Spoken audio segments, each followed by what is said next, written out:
Hey guys, how's it going? My name is Malvailo, and today I'll be reviewing an obscure product that I purchased online and give my thoughts and opinions about it. Now, I remember watching classic cartoon shows on an old TV set and really missed that kind of visual experience. Watching those old shows on a 4:3 resolution screen and a CRT filter display really brings back those childhood memories. Nowadays, technology has advanced, which made cartoons more easier to watch on modern devices, but the experience itself doesn't feel quite the same in my opinion. So that's why I decided to look into getting an old school CRT television set just to recapture those nostalgic moments. Now, while I was searching, I mentioned that obscure product in question because its size is quite small for a regular television and its appearance has gotten my interest. It's called the SANPAO Android Mini Television. When I first saw this product, I was astonished that such a thing like this existed. A portable television with HDMI support and built in Android, and its appearance looks like a classic 90s television? I just knew I had to get my hands on this bizarre device. Now to start, this product does not use a CRT screen, but instead it uses a IPS LCD screen. The screen size is 3.5 inches with a resolution of 640 by 480. The front of the device has two dial knobs, one for controlling the volume and the other is changing the color of the monitor to black and white, possibly giving that old TV nostalgia effect. The back of the device has two switches, one for turning the device on and off, the other is switching the inputs between TV or Android. It also contains a micro SD card slot, two USB ports, and an HDMI port. The device also comes with a TV controller display with buttons, numbers, and options like any other regular TV controller, and an AC power adapter. The price of the SANPAO Mini TV can go for around $110 to $150 depending if purchased with extra accessories included such as the games and wireless controller. Luckily for me, I managed to snag one used on a third-party marketplace for just $50, but it wasn't bundled with the games nor controllers. Now, before we start diving into the TV features, I'm encountering some technical difficulties while setting up. The first problem is that the SANPAO TV is having a hard time trying to display a picture on screen. I connected the device with a Nintendo Switch and nothing appears to be showing up on screen. I tried turning off and on the device and made sure the system switch was set to TV mode, but nothing seems to be working. While dealing with this technical issue, a second problem would occur as the product will begin restarting itself whenever it's lifted. Even the slightest nudge will make this thing restart, which doesn't help with my current situation. Eventually, I figured out what's constantly shutting off the device, and it has to do with the AC power adapter because when I use a similar adapter, it works just fine. So basically, the one that came with the mini TV is the culprit. Unfortunately, I have to buy a replacement that's compatible with the device because for some reason, whenever I attempt to switch to Android mode, the screen only displays a watermark logo. I'm assuming the product requires more voltage to operate this feature. When the replacement adapter arrived, I hooked it up on the TV and it began to work perfectly, so that problem is solved. As for the issue of not getting any pictures displayed, that fault directly lies on the mini TV's output.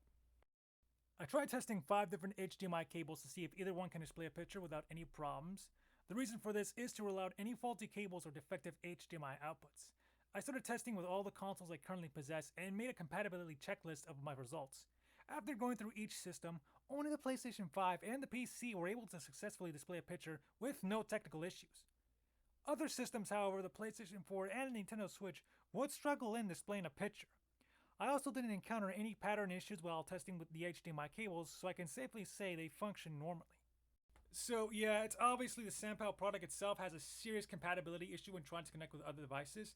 Just to be positive this wasn't an isolated issue, I looked up on the internet to see if anyone else has this technical problem, and there are a few cases mentioning this situation.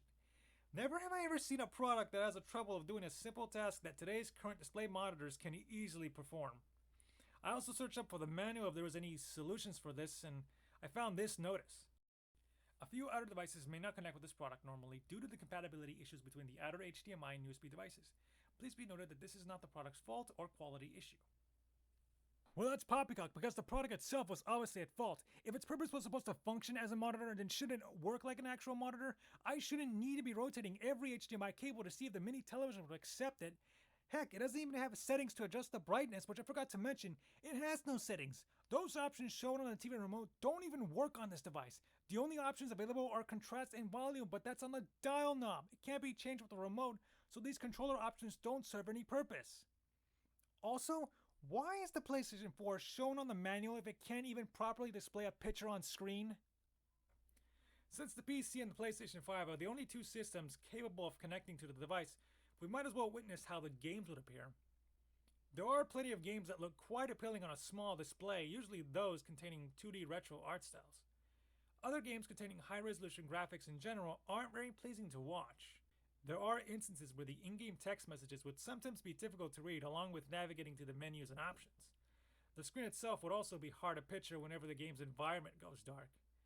This can be resolved by adjusting the brightness settings, but I've already mentioned that those options are not available on the SANPAO Mini television.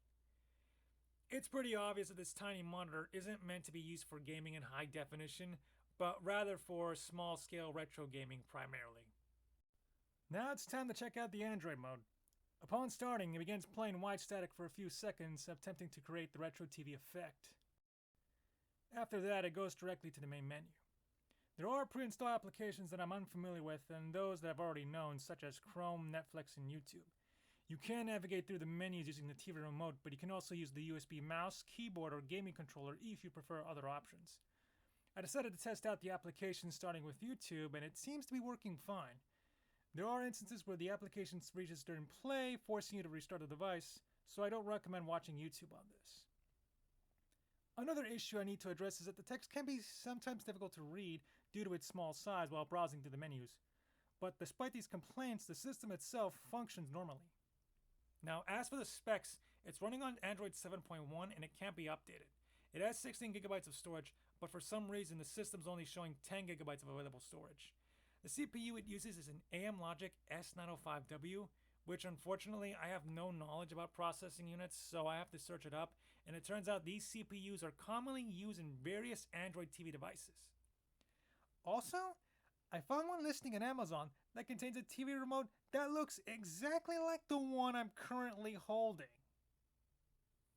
So basically, they got a cheap Android mini TV box and glued it onto a tiny monitor.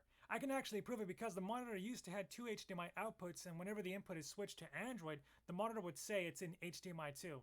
That does explain why the remote control can only function on the Android menu.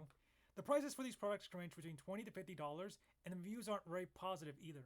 Knowing this makes me glad that I didn't purchase one of these mini televisions brand new.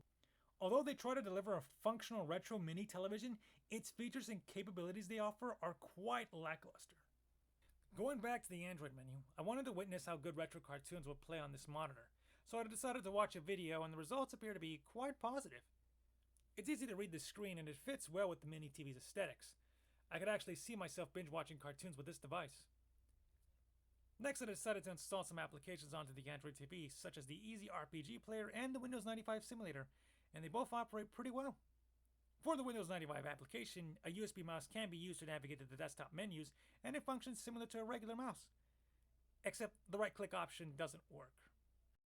Next was the PSP emulator, and I'm not expecting this application to run perfectly since we're using an outdated CPU. There are games that run smoothly and others do not, basically depending on the game itself. For instance, in Prinny, there's a weird feeling that my inputs are delayed for almost a second, and in other games like Cave Story, it runs perfectly fine. I think some games can safely run well on this device as long as it doesn't involve much 3D rendering. Overall, the SANPAO Mini TV is somewhat a decent device that tries to deliver a nostalgic experience. It feels some marks of becoming a working television. The fact that it has technical issues while serving as a tiny monitor makes it difficult to enjoy this product. Including with an expensive price tag of being over $100, it's not really worth buying something that's a knockoff to actual classic televisions. Heck, with that kind of face value, you can actually buy a real retro television that's 9-inch and get a genuine nostalgia experience. The SANPAO product itself is nothing more than a miniature box with outdated Android hardware. Even using this product for gaming is still not worth the value as there are better alternatives. Now, to be fair, the purpose for purchasing this mini television is to watch cartoons, and it did fulfill that request, but even that by itself doesn't justify its high value. I think this novelty product will look great sitting next to a desktop alongside an NES or an SNES Classics since its design fits the concept. I do see myself using this device for experimental purposes and occasionally for watching videos, but not much in gaming. If you're considering purchasing the SANPAO Mini television, I highly don't recommend it unless you're really into nostalgia and have a disposable income. And that concludes my review on the SANPAO Mini TV. Thank you guys for watching, and I'll see you next time.